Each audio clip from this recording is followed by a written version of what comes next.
Hey there, and welcome to this video podcast, a joint production between Go Classics and Brown Car Guy. I'm Shazad Sheikh, aka the Brown Car Guy, and as well as being a motoring journalist and content creator for 3 decades, in fact, plus 3 decades, I'm also the media editor and a columnist at Go Classics. And if you haven't seen it yet, Issue 5 is currently available. It's still available. It's absolutely packed full of features, buying guides, tons of buying advice, and of course, it's got my column in it. You don't want to miss that.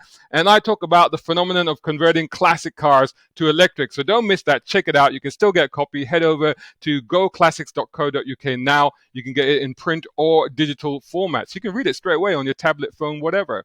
Anyway, today I am joined by Go Classic columnist, another Go Classics columnist, and he's also a podcast regular, in fact, is Simeon Cattle. Now, he's been working on cars since he was 16 years old. And as an apprentice, he also worked on classic Formula racing and Can-Am cars, amongst others. Over the last decade, he's established his own workshop, the Classic Project Shop, where they've worked on hundreds of cars and have restored a load of classics too. But has he worked on any Ford Mustangs? We will find out very soon. But first, let's meet our very special guest for this episode, someone who's definitely worked on one or two or maybe a ton of Stangs. In fact, he's owned over 200 of them. Peter Cavallo of Classic American Car Sales, based over in Essex, has been in the UK since 2004. He's originally from New Jersey in the States and has quite simply lived and breathed Ford Mustangs since he was a kid, so pretty much all of his life, and apparently his parents always had to have a 1966 Mustang in the drive, and it had to be that particular year. Why? We'll ask him that question in a minute. From a very early age, he was inspired by his father to buy and sell classics, and a few years ago, he set up his outlet here, Classic American Car Sales, almost exclusively selling 1965 to 68 Ford Mustangs, with the occasional Charger, Challenger, and Corvette thrown in. Welcome, Peter. How you doing? How's 2022 been treating you so far? Well, we're a month in, and it's going pretty good, and good to see you guys. Nice to meet you, Simeon, and ready to go. So you sell Mustangs in Yes. the UK? Yes, sir. Why would you do such a thing? I don't know. I just... says the guy who's drinking his coffee out of a Mustang mug. Look at that. I kept bringing cars in for myself, and then they would sell. And I would buy another, and then it would sell. And then I thought, hey, this is worth doing. So, we're about 200 Mustangs in, and still going strong. Definitely. So, Simeon, just to let you jump in first, say hello to everybody. How you doing? How was your New Year's and Christmas? For regular viewers. Christmas was lovely. Walked away on the 23rd and got back for the 5th, and basically turned the phone off, so everybody had a really good, good rest. But it's phenomenally busy. We had a little bit of work booked in for the first couple of days, and I thought, well, at least I'll have a little bit of time to work out what we're going to do. But the amount of classic cars that require attention is just mind-blowing. So we're absolutely flat to the boards. And winter is a busy period for you, isn't it? Because winter is pretty much when everybody sort of wants to get their classic cars sorted out in time for the season, which will begin from sort of spring onwards. Yeah, that's certainly what it is now. I mean, going back 10 years ago when we started the business, I think people were a lot more reactionary. They used to put their cars away for winter and then, start worrying about it mid-March, April, that sort of time. And then the season was quite a bit shorter. But, we've had events here, local car events right over Christmas. I could have been on one on Christmas Eve and Boxing Day if I wanted to get divorced. There was also one on New Year's Day if I could have got out of bed. And just last Sunday, we welcomed 4,000 cars and 8,000 visitors to Bicester Heritage just down the road here. And it's the most phenomenal, January classic car meet I've been to. So many people, so many different cars. And it was amazing. So I think people are beginning to understand that if you prepare the car correctly, you can use it through the winter, but you've got to make sure it's properly prepared, and you've got to give it a really good clean when you get it back. Sound amazing. I mean, I really do want to get up to the Vista Scramble at some point, because that does sound like an incredible event. And Peter, you went over to the States over the winter, didn't you? Yeah, when my dad lives in Lancaster, Pennsylvania, and I go there about twice a year. And I just went over. I decompressed as Simeon did. My phone was on, but I just didn't do much car stuff. Usually, it's every day searching for cars. When I was over in July, August, I bought 5. But this time, I just wanted to spend time with my dad, and it was good. Now, your dad is a real big inspiration to you. I mean, first of all, let's get into the whole 1966 Mustang thing. Why is it that? And then secondly, let's talk a little bit about how your dad sort of got you into this by, basically buying classic cars with you all the time, whenever your mum was away, apparently. Yeah, my dad was a bit of a crazy man. It was a couple of things he used to do. When my mom would go to Chicago to visit her sister, she would go for 3-4 weeks in the summer. And then as soon as she would pull away, my dad would go, right, let's get a car. And, this was in the 80s when $500, $1,000, obviously we were in America, so it was dollars. You'd just go to the local car lot and you'd buy a Cavallo or nothing crazy, but a Cavallo or a Mustang. He was into 59 Cadillacs. And you would just buy it. And he had a friend who painted for like nothing. So he'd get it painted. I remember he had a 1960 Cadillac painted baby blue. And we'd drive it for a couple of weeks. And one of the things he'd do is he'd say, let's see what she'll do. And he would go to Englishtown Road in Englishtown, New Jersey, and he would just bomb down the road like a crazy person in a car we knew nothing about. We should have had Simeon look at it because it probably could have killed us. And then he would sell it to a local kid before my mom came back, and we'd act like it never happened. Did she ever find out? Well, I have a story I really shouldn't tell. Go on. It's only the three of us. There was a catalog store, kind of like Argos, which was called Sears. It was Sears. Yeah. And you'd go to the catalog store and you'd order stuff. So my mom used to love going there and ordering stuff, and then a week later you'd go pick it up. So she came home early one time and caught us, with the car. So my dad goes, "You'll love it." So he took her and me out, and we went to the catalog store, and she got out. She went in, and it was winter. So we're sitting in the car, and it's me, my brother Danny, and my dad, and my mom's in the store, and he goes, "There's ice over there in the parking lot." So my dad starts doing donuts in the parking lot. All of a sudden, my mom's out front screaming, and the manager of the store is going, "Turn into the steer." And my dad's like, "That idiot," So that was a great story, But, oh my God.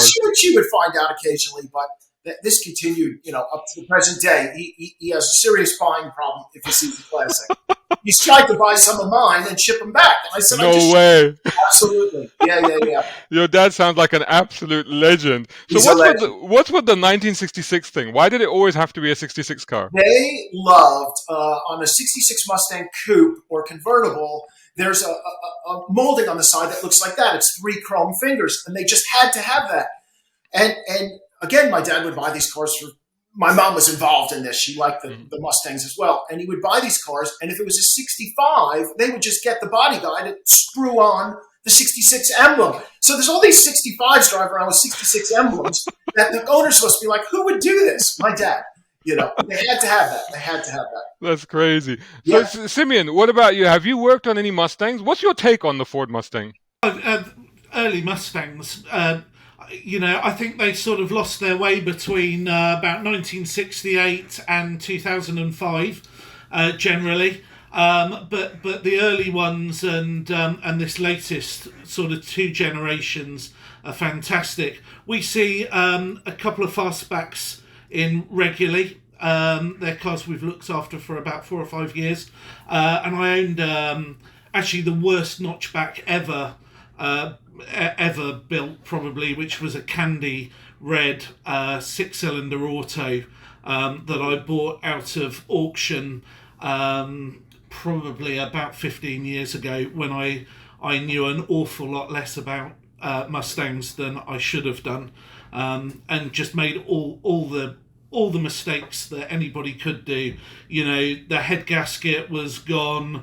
It was full of old number plates and road signs that had been sort of bodged together. It was slow. It didn't really make a good noise. The exhaust was hanging to bits, but it looked the business. And that really... I was going to say, yeah. that really, it was candy red and it looked cool. And it was like $6,000 or something. It wasn't particularly dear even at the time. And really... although it was a terrible, terrible, terrible car, I immediately fell in love with it, and I've had a couple of Mustangs since. But the best, my favourite is one that a customer's got now that I sold on, was a 289 Fastback. Hurst 4-speed shifter on it, and all the cool bits. And they're just fantastic to drive. So this Candy Rad Mustang that you had, did you daily drive that? I would love to have tried, but it was lucky if it made it a couple of 100 yards before coughing all its guts up everywhere. So I spent a fortune on, well, I thought it was a fortune at the time, probably about the same amount of money again on sort of fixing it up, and then struggled out of it at $9,000. So it wasn't a great money making learning experience. It's one of those. So when was that again? About 15, maybe 16 years ago. So 15, 16 years ago, it was still possible to pick up a ropey Mustang for £6,000. That's incredible. Yeah, easy, yeah. Because that's just not going to happen today, is it? No, it wouldn't. Well, no, it wouldn't. But it was a 6-cylinder auto notchback, so it certainly wasn't. If you take the sort of holy grail, you can tell me, but I guess it's a 289 fastback from that same era. They're always 6, 7, 8 times more money than a 6-cylinder notchback. So you can get all the look and none of the go for lots less money. Peter, you talked about a little bit in the stuff that you sent me about an era when, you could drive along and you could find these things parked up at gas stations or petrol stations, as we know here, and it was possible to buy them and run them. And you mentioned particularly, when you could still find classic cars being used. Now, we all have this romantic idea living here in the UK of everybody in America driving Route 66 in classic American muscle cars. Is that not happening anymore then? So the period I was talking about was in my 53. So when I was, in my teens and younger, the gas stations, before they became mini marts selling food and coffee and all that stuff, they were a gas station. They sold petrol, and they had a garage. They would either have 1 or 2 garages and a mechanic or 2 working. So the mechanics were always guys in their 20s or 30s or 40s, and they were petrol heads. That's why they were mechanics. And they would have a Camaro, a Charger, a Mustang, a Corvair, an Opel GT or something alongside, and usually it had a for sale sign. And that was the primary place that my parents would buy cars. They would, I remember this place called Wilran Shell, and that was the name of it, Wilran, Shell, gas. And there would be the mechanic, and he'd have a car, and they would buy it, and these were 500, 600, 700, maybe 1,000. They'd buy it, and the guy would drag another one out and fix it when he wasn't working on customer cars.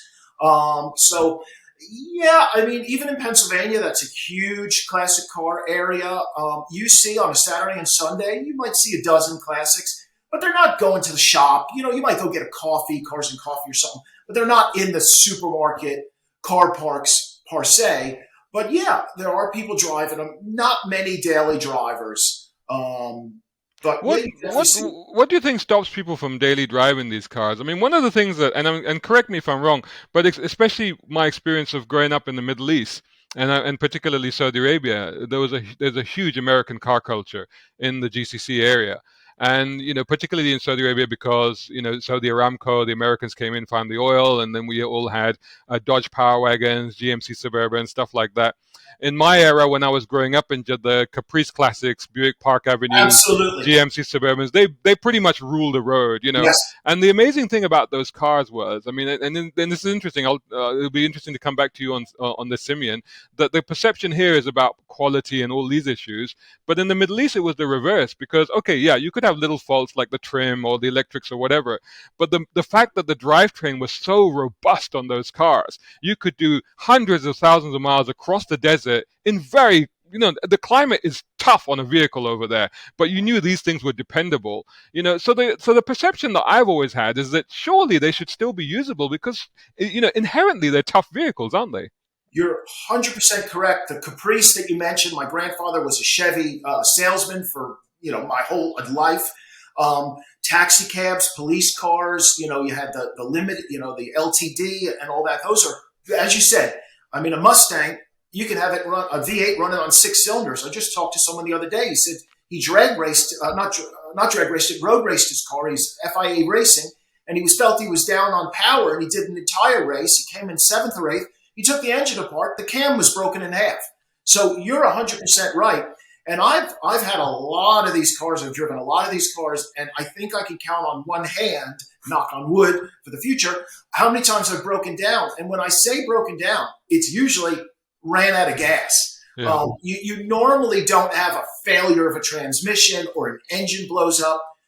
You can overheat it and let it cool down if you don't drive it for 10 more miles. You're 100% right. I think the people don't drive it.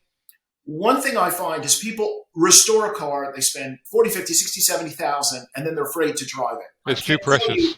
I can't tell you how many cars I've bought like that. Immaculate. I have several in the shed. Immaculate cars that they've driven at 50, 100 miles. They're afraid to ding it. And I'm jealous of the guys that do daily drive them. There's a guy in Malden in Essex. He drives his white fastback every day to work. And I just see it go by and I go, that's the coolest dude I know. Yeah. So what you said is 100% right. And Simeon can make these cars as daily drivable as you want, as can I. Simeon? Yeah, I mean, the great thing about American cars is that they were built to do big distances, and they were built for really different climates. So you've got states in America where it's 50 degrees centigrade, and you've got states in America when it's minus 25. So they're generally built a little bit on the lazy side. In terms of how much power comes out of the engine, which is why they have big capacity engines, which are really well engineered. So, like Peter was saying, they can overheat and cool down, and you can get going again without destroying a head gasket. Whereas if you do that on a little 1300 Austin, head gasket's ruined and half your engine's got to come apart. And they have great big radiators in them. And just everything was slightly overspec'd. So, so you very much can daily drive them. And like Peter was saying, one of the reasons why it took so long for the V8s, the big American V8s, to sort of come out of endurance racing was because you could lose half a bank and still carry on. Whereas if you had a little 4-cylinder turbocharged engine and something happened on one cylinder, then it's game over, you retire the car. So if you're running race cars on a shoestring, then you always use a bigger, lazier engine, whereas the guys that have got loads of budget will use a whiz-banger, because it doesn't matter if they destroy it, they'll just bring it in and slap a new engine in and away they go again. It comes down to the holy trinity of having fuel and air mixture right, cooling right, and electrics. And if all of those things are fine, then you can daily drive them. They're tough old beasts.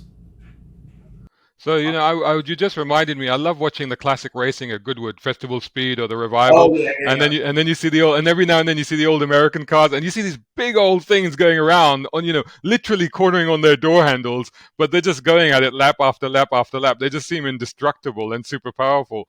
So, and it put me in mind of what you were saying earlier about the cars being too precious. Is it almost the case that if you do want a daily driver car, you want something that maybe mechanically, drivetrain-wise is fit, but not maybe the most perfectly presented car? Yeah, a driver. It's funny, just going back to what we just said and what Simeon was bringing up. I have 2 cars that I bought, projects. They look like you dragged them out of a junkyard, parts missing, engines look like something from a Mel Gibson movie. And I was positive they wouldn't run. I mean, positive. And both of them, we got running in about 15 minutes. Didn't even change parts. Didn't even change spark plugs. Just messed with stuff, got the electrics running, dumped some fresh petrol down. And I was flummoxed. I just couldn't believe that these cars ran. And they would drive because the transmissions rarely give up the ghost. So, yeah, just amazing. Simeon, what would you say is the perception or the typical, not amongst our esteemed company and our sort of more aware company that we have here, but typically the impression that American cars have amongst UK buyers? I think they think they're going to be really heavy on juice, first of all. And I think they also worry about parts supply. And both of those are such a misconception because, okay, a 66 Mustang's going to do 15 to 18 to the gallon, I guess. But you know, that's about it. But then, you know, if you drive a Mark II Jaguar, it does 15 to 18 to a gallon. So, you know, in terms of fuel consumption, there's almost nothing in it, or an E-Type or anything like that. And the other thing is parts supply, honestly, is just the best thing in the world. We do a lot we do quite a lot of Chevy stuff, so we're always on the Eckler's website in the States. You know, it's a really good website. You can see all the bits. There's loads of photos, loads of exploded diagrams of it. You bash in the details. You know, you can have it literally in 48 hours ready to put in the car. So and that's for anything slightly odd. But there are a couple of really good wholesalers here in the UK. US Automotive is one of them, and they hold an awful lot of stock for things like Peter's Mustangs and that sort of thing that you can get overnight. So actually, often you can get stuff from the States quicker than you can get a Rover P6 bit off somebody in, I don't know, you know, just down the road from you. Yeah, it's really good. Now, going back to the fuel consumption thing, I'll tell you what, people often think, you know, big V8s are thirsty. But I remember I love V8s, you know, as you know, and I've driven them often. One of the things I miss most about living in the Middle East was driving the V8s. You know, petrol is cheaper there. But I did astound people because every time I used to run a long termer, I used to do economy runs on them, and I remember like doing some ridiculous economy figure on Chrysler 300 CSRT, driving it to Dubai, from Dubai to Abu Dhabi and back. And I posted up the figure, and nobody would believe me. And I said, "Look, it's not about the engine; it's about how you drive it. Because a bigger engine can actually be made to be very efficient if you're not using all the revs, and you can be doing high speed and not using all the revs. It's just about how you nurse that car along." Exactly. You know, and coming back to you, Peter, just again the same sort of question to you. What are the perceptions that you've had since you've operated in this market? You started selling cars here from, what was it, 2015, I think, was it? 2015, yeah. I just dabbled. I bought like 7 vehicles. I went to the Charlotte Auto Fair in America, Charlotte, North Carolina, and bought 7 vehicles and brought them back, and they sold. And I bought 7 more, and then they sold. And then I kind of went crazy. I left my job, my normal job, and just started doing this full time. The perception is normally people just smile. They mention that their granddad or their dad or where they used to live, they drove one. And what's amazing is how many people at the shows. I was recently at the NEC where I met you for the first time. Yeah. And they go, "I have one, and I have one, and I have one, and he has one, and I have 3." And I met some gents who they had like 7 between them. So the history of American cars here is much bigger than I ever expected. Yeah. But yeah, they love them. I rarely meet anyone that, you know, turns their nose down at them. They all want to talk about it. I was getting my MOT in my Shelby once, and I heard a woman shouting, "It's a Shelby! It's a Shelby! Shelby! It's a Shelby!" And I turned around and she goes, "My daughter's name is Shelby," and after the car, you know, and I let her sit in it, and she took pictures. She goes, "My husband's gonna kill me because he'd love to be here." So it's in people, you know. Yeah. They remember going to Maine or Kansas or whatever back in the 70s and driving these cars. And I get guys that show up to buy a car, and one guy was holding a Matchbox car, and he goes, "This is what I want." And I was like, okay, a little strange, but we can do it, you know? So, yeah, people love it. They make people smile. I'll tell you what, I can certainly relate to that. I mean, as you guys know, I test cars, I review different cars, but the cars that I get probably the most reaction with, last year I had a Bullet spec Mustang, a brand new one, on test. And I never had so many conversations with people as I did with that car. Absolutely. One time I parked it, I came back, and the guy was just going, "Is this a bullet? Is this a bullet?" I'm like, "Yeah, it's a bullet." Another guy pulled up to me once. He goes, "I want to hear that rev." I'm like, And most recently, I had the Mach One, the latest Mach One version, Okay. the performance edition. And again, my neighbor was like, "Can I get pictures with the car and stuff like that?" I mean, and there's such an evocative thing about Mustangs, isn't there? I mean, I would say that Mustangs are probably the biggest movie cars that have ever existed, and I've got probably a couple of them here. And these are my own models. So as you can see, I've got Eleanor and I've got the Bullet Stang, the There iconic. you go. These are both icons, aren't they? Really? Beautiful. Is it? Do you find that most people relate to these cars in this way, that they come back and, oh, I saw it in a movie when I was a kid, and that sort of thing? I find so many people go, I want the Bullet or I want the Eleanor. I would say every project I sell, that there's no other choice. They're not going, I'm going to do it the original color. They're either building an Eleanor and a Bullet. I sell a lot of projects. I take mint show cars and I paint them Highland green.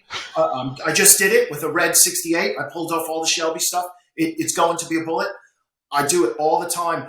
It is absolutely the movie. You get people, they want the Charger from, is it Charger or Challenger from Vanishing Point? They want the Yeah, Dukes of Hazzard. They don't even say what it is. They go, I want that. I want yeah, Kid. I want the General Lee. And that's what I find. And I think that comes from what you guys saw, in the movies. And yeah. when they found the first Bullet, I sold 3 in a week. And when they found the second Bullet, I've sold 3 in a week. And it just does not, I keep waiting for it to stop. My wife says, you're painting another one green. And my friends say, you're painting another one green. I'll buy green. I wish every car I had was green. That's Oh how my good it is. God, that's That is amazing. how good it is. Even the 65, 66s, which are not the Bullet car, No, it's got to be the any 68. stripe, It's got to be the 68 fastback, isn't it? And you're exclusively doing fastbacks now, aren't you? Pretty much. it's pretty much Yeah. one coupe. But yeah, if it's green, it sells, and I owe it all to Bullet. Thank you, Stephen Queen. Simeon, do you find the same with your clientele, that a lot of them are inspired by pop culture, by what they saw on TV or in the movies? Absolutely. I had a customer just before Christmas, and come in, and we were doing some work on his car. He said, "Oh, it's going for sale, just in a couple of weeks." And he had been struggling. It was an Aston Martin V8, and it was a black and black manual, right-hand drive, B-plate, Aston Martin, and he'd been struggling to sell it. Had it up for 65-ish grand, which was very reasonable considering what it was. It went to auction 2 days after the latest James Bond came out, and of course James Bond ruins his DB5 in the first half of the film, and then drives Timothy Dalton's V8. That car did £96,000 at auction 5 days after the Bond film came out. And we've been trying to sell that car since June at 65k. Couldn't give it away.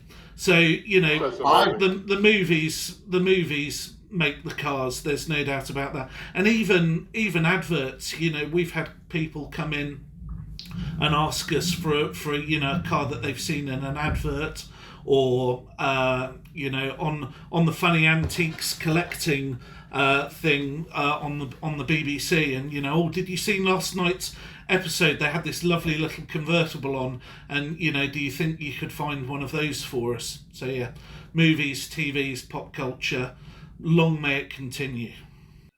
I Absolutely. I think that's where it came from for me as well. Peter, we talked about, just Simeon mentioned the value of Aston Martins and how they can fluctuate. We saw 60s American cars a few years ago. I'd say about a decade ago. They really exploded, didn't they? The prices went crazy. Is that still the case with 60s American stuff now? It has went mental. At the beginning of COVID, as we all did, we didn't know how bad it would be. Would there be, 1,000 people dying, a day, or 2,000 or 3,000 or 10,000? Was it a plague? We honestly didn't know. I don't think I'm overstating the case. I was scared out of my mind. I have, elderly relatives, my dad and so forth. I had 33 cars at that time. I went through those like a hot knife through butter. And people were calling me up and just buying the car. And I really want you to come see it because I want happy customers. They're like, nope, I want it. And that was it. Prices are up for Mustang Fastback since COVID started 10 to 15,000. Wow. At least. Some of them are up 20. And every car that I sell now, I don't know how I'm going to replace it. That is how, I can't tell you. I'm paying crazy. I'm scared at what I'm paying for cars. You know, And I'm it's talking about cars that I sold a couple of years ago. it's interesting because I know that the market in general for new and used cars is gone crazy right now, but I'm not sure that that's what's happening with the classic market, because I think the classic market tends to be more insulated from normal market factors. But I think in your particular case, would you say it's a case of having people, having the fact that we've all faced this uncertainty with COVID and basically faced our immortality, if you like, or our mortality, if you like? Do you think a lot of people suddenly thought, you know what, if I'm ever going to do it, I'm going to do it now? When David Bowie died, 2 days later, a customer called me up. He says, I want a fastback. I'm like, hi, my name's Peter. What's your name? And he's a lovely gentleman. He showed up, and the first thing he said is, my idol just died, and there's no pockets in your shrouds. I'm buying a car today. And he bought it, and he took it to Isle of Wight. He just bought it. Amazing. I just want to reflect on what you just said about the movie cars. Yeah. One of my favorite stories is a guy came in, and him and his wife, and they were lovely folks, and they wanted a black Camaro. And they're telling me about this movie and I had no idea. Please don't ask me the name because I can't even remember. And they would show me clips from it and pictures that he did and little drawings of what he wanted. I had no idea what this movie was, but he was buying that car from the movie. And he was giving it specs and the color he wanted and the interior and the headlights changed to flip up and flip to the side and everything. We built the car. He was ecstatic. I still don't know what the movie was. The pull is strong. Yeah. With movie cars. But reflecting on the market, I cannot believe it. I'm actually worried about getting stock. I'm down to 14 cars from 33. Wow. And I've had turnover. Wow. And tried to buy stuff back. I cannot replace the cars. I suppose one of the advantages you have is that being that you're specializing in the Mustang, it was the most popular, or in fact still is the most popular selling, sports coupe in the world ever. So there should still be plenty of them out there, right? There is plenty, but everyone thinks, as we all know, everyone thinks their car is the best, and you got guys, with cars that are worth 40, 45, and they're asking 75. And I'm like, I said, I'm a I need to pay wholesale. I tell people I'm a dealer. I'm going to make money on your car. I'm going to fix it up, but I can't give you retail, and you're beyond retail. You're concourse retail. Yeah. So, you have these arguments. I'm sure Simeon does when someone wants to change an engine in a car, and he might say, it would be better to get another car because you're going to change the engine and spend 4, 5, 10,000, but it needs body work and it needs paint and it needs floors and it needs interior. So sometimes the best decision is to just buy a better car. And I was told that by a friend of mine 30 years ago, and he's right. Buy the best you can afford. And Simeon, have you also seen the same thing in your arena as well? That people are suddenly there's been an uptake and people wanting to get into classic cars or fixing up what they've got, or with values shooting up. There certainly is. I think one of the things that COVID has done also, and it's not necessarily a great thing, is it's given people a lot of time to go online and read up. And they've sort of us guys are really good at this, by the way. We become experts overnight on things. I come back and tell my wife I'm an expert on all sorts of things because I've read it on the internet. And then they buy, like Peter was saying, sight unseen, on auction sites. And it's not just eBay anymore. It's things like collecting cars. It's the market. Sight unseen purchases, go pick it up, they swallow the blurb that's either written by the original owner in most cases on auction sites, and they think they've got a fantastic deal because they've cut Peter out of it, the dealers, because they think they're expert at it, and actually the process that Peter was talking about there, where he goes out, looks at cars. I don't know the stats, but I would guess he probably buys 10 to 15% of everything he sees. That's generally not because they're asking too much money for it. It's because they've got an underlying problem that will be too expensive to to deal with within the market cap of that car. So what happens to it is it goes to an auction site, or it goes to an auction where you either can't look at the car, or you're under immense pressure to make a decision in a really short period of time. Now that's the mistake I made. I've been in the motor trade since I was basically 16 years old, so even 15 years ago I should have known better. But hey, I'm a guy. I saw a cool looking Mustang and it was at an auction, and I had some money burning in my pockets and I went and spent it. And then you repent at your own leisure, really. So yeah, we've seen that COVID has really pushed the market along. It's a bull market, not just for Mustangs, but for just about anything right now. Again, cars I was looking at selling maybe a year and a half ago, probably worth 15 to 25% more than they were right now, and they're selling fast. They're not just sitting around. So my honest advice is pay a dealer's premium, because if you find somebody like Peter who really knows their cars, they've made loads of mistakes. I'm sure if you look at Peter's books as well, there'll be cars he's made money on. Have you seen my history? So to a great Go on, deal, Peter. Reveal all, Peter. What was your biggest mistake? A quick one. There was a recent auction. You saw the car. I'm sure you did it. It was a gold fastback, and I looked at it, and I needed stock. And it looked great, and I went very well-known auction house, and I snuck in because you had to buy a brochure to get in. I snuck in, and I looked at the car. It was covered in blisters, not just micro blisters, blisters. That car needs a bare shell takedown and repaint. You're not going to scuff that and paint that. So that's $10,000. I looked underneath it. There was like tape around the exhaust. The exhaust was comically bad. And it was described as a beautiful, a lot of money spent car. Someone as Simeon said, they buy it, and someone bought it and paid big money for it, and they have at least $15,000 to spend. My biggest mistake, I had a car that was described to me as a show car, and it was up on the lift at my mechanic's, and I kept looking at the floor, and I know what the floor should look like, and I'm looking at it, I'm like, Scott, it just didn't look right around the edges. And I'm like, but there's no rust. The transmission tunnel didn't have any cuts. And I'm just looking at it. And then I pushed on it and it lifted up. So to cut the long story short, it was a used floor they had cut out of a car and glued it in with mastic. The floor was just sitting in the car. You could push the entire, the guy who fixed it and put a full one-piece original style floor in it, he said I didn't have to cut anything. I pushed the floor out. Yeah. Oh my God. I get cars inspected, and then they show up, and we have to replace quarters and drop-offs and frame rails, and we do it. A real quick one. This is going to make you laugh. My dad bought 3 cars. He's a crazy person. Years and years ago at an auto museum place, a very famous place in Chicago. He bought 3 cars. The first one came off the carrier, and there was rings of rust on the floor, like divots of rust that had fallen out just on transport.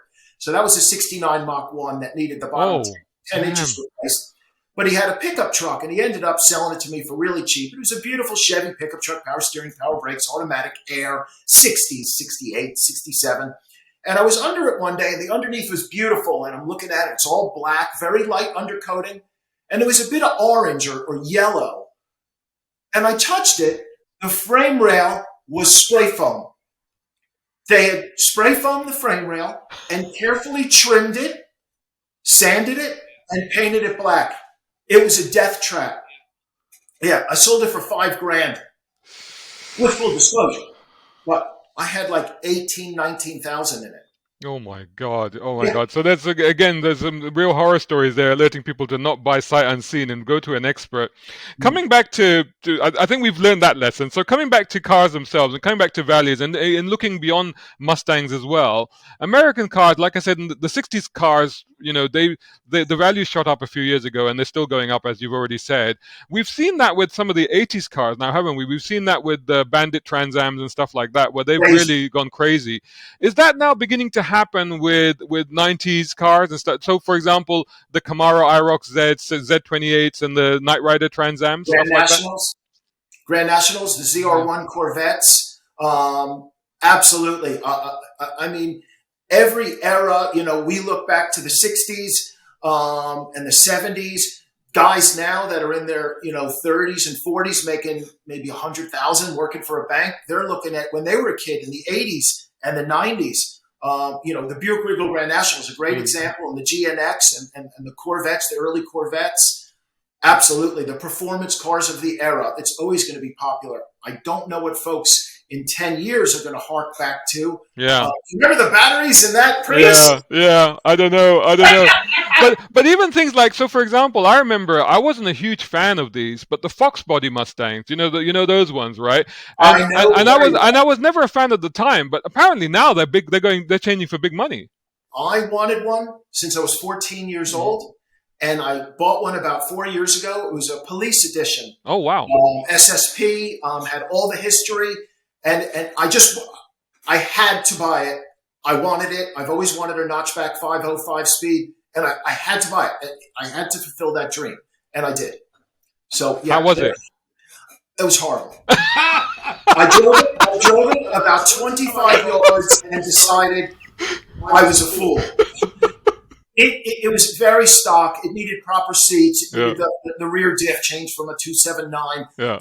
It was a beautiful, beautiful car. A lot of fun. My wife never wanted to drive it because it had all the police lights and sirens and speakers on it, and she refused to drive it. I was at a show once, and my wife was with me, and she was like, don't use the speaker or the siren.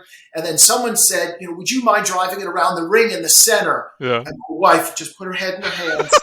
So we're driving around the ring in the center, and someone goes, use the siren. And she like went onto the dashboard, so I clicked on everything. So it was a fun car. It was $10,000. Yeah. But that car now would be $25,000. Wow. So we may be talking 5 years ago. So what are hot tips right now? We've obviously established that Mustangs are unburstable, but what are hot tips right now when it comes to American cars? What should you be getting into which you can still just about afford?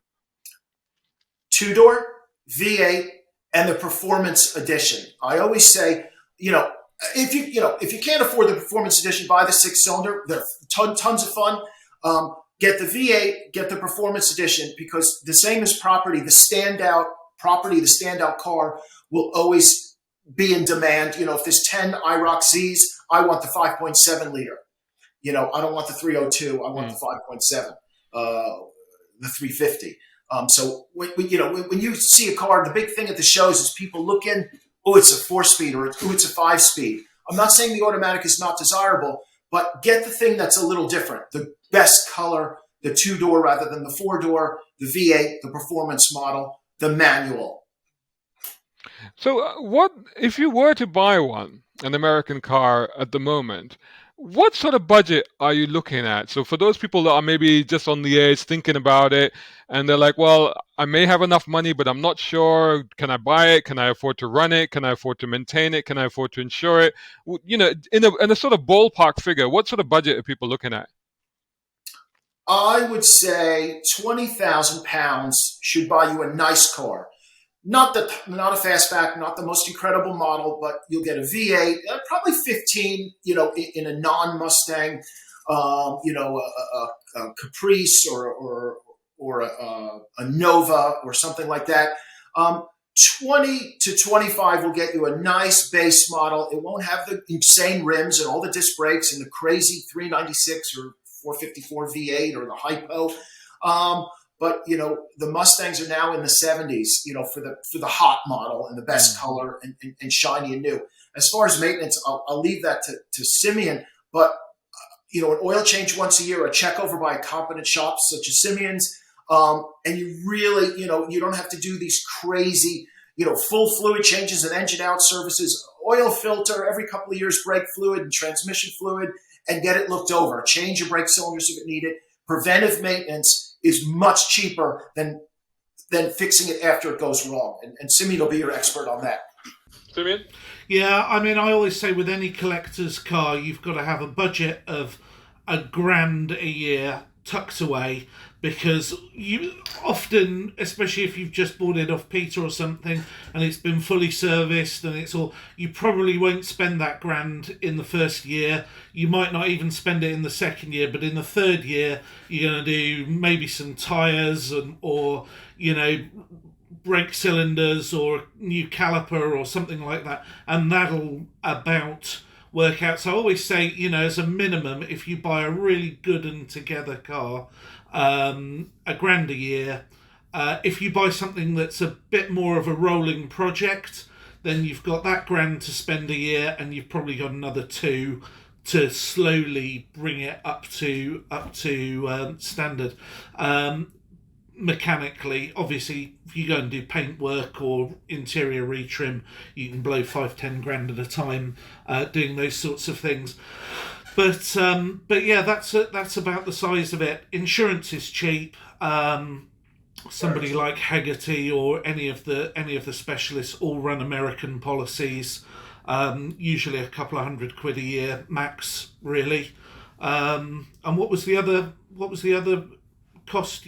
No, that was it. That was it. The running, the maintenance, and the insurance costs. So that's the interesting thing. So as we're coming to a close on this amazing session that we've had talking about American cars, I think a final word from each of you, basically to encourage people who may be thinking of pursuing that dream but are just maybe hesitating, why they should do it, why they should do it now, and what does it take to actually do it. Peter, we'll go with you first. I suggest doing it now because, I think it's going to become harder and harder to locate these cars. I'm struggling, and I have contacts everywhere in this country and in America. I've bought cars from Canada. The prices are going up. Past performance is not indicative of future performance. I'm not the trader that goes, this car will definitely go up in value. But in my experience, since 2015, they've went crazy. I hope that continues. But I think the smiles it brings, the enjoyment, and I tell a little story that was told to me. When you're looking at these cars, and you drive them once a week, once every 2 weeks, once a month. And when I have someone indecisive about, let's say, 2 Mustangs, they're looking at a convertible and a fastback or 2 different color fastbacks, and they go, Peter, tell me what to do. And I tell them this story. And I say, okay, you work in London, you live in Essex, it's winter, it's dark until 8 o'clock, it's dark at 4:30, okay? You get up in the morning, your wife's sleeping, your kids are sleeping, the dog's snoozing, you're heading to the train in the rain and it's dark. You're not going to see them. The kids will be sleeping when you get home and your wife will be grumpy because she's done all the housework. What do you want to lift the garage door up just to look at before you take that train into London to slog your guts out? What blows your dress up? And that's what I tell people. And I actually get a chill, and I just did every time I say it, because I go in the garage. I don't drive my cars a lot because I don't have time. My green 68 Fastback blows my dress up. And that's why I own it, because it makes me happy. Simeon? Yeah, I mean, wise words. Always buy what's going to blow your dress up, and buy the best you can at the time. So if you put those two things together, with the preventative maintenance, you will have a good relationship with your old car, whether it's American or not. In terms of why you should buy an American car over a British car or French or German or whatever else, why do we all love going to McDonald's when there are other cuisines out there? They're just great. They're not pretending to be anything more than they are. But a Big Mac's always welcome, and driving around in a Mustang just makes everyone smile, you and whoever you drive past. So really, you're doing a public service. I love it. That is a brilliant point to end on. That not only are you making your dreams come true, you are enjoying yourself, but you're doing a public service. And actually, I can relate to that. I think it's absolutely true. Talking of which, I definitely have to go and buy a lottery ticket because I got to do this soon. Honestly, I've wasted way too much time as well. I've got to do this. You have certainly, both of you, inspired me to try and do this and to try and get something like this. And I hope that we've inspired the people that have been listening and watching to this as well. Thank you once again so much, Simeon, for joining us. And Peter, it's been an absolute pleasure and an absolute delight to have you on board. Thank you so much. I hope you guys enjoyed it. Thank you. Take care. So just before we go, Simeon first and then Peter, give your businesses a shout out. Let people know where they can find you and how they can find you.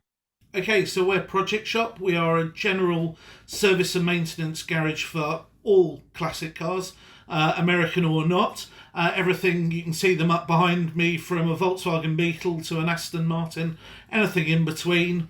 And we're based in Bicester, just near Bicester Heritage, and you can find us at projectshop.co.uk. How you doing, guys? I am classicamericancarsales.co.uk.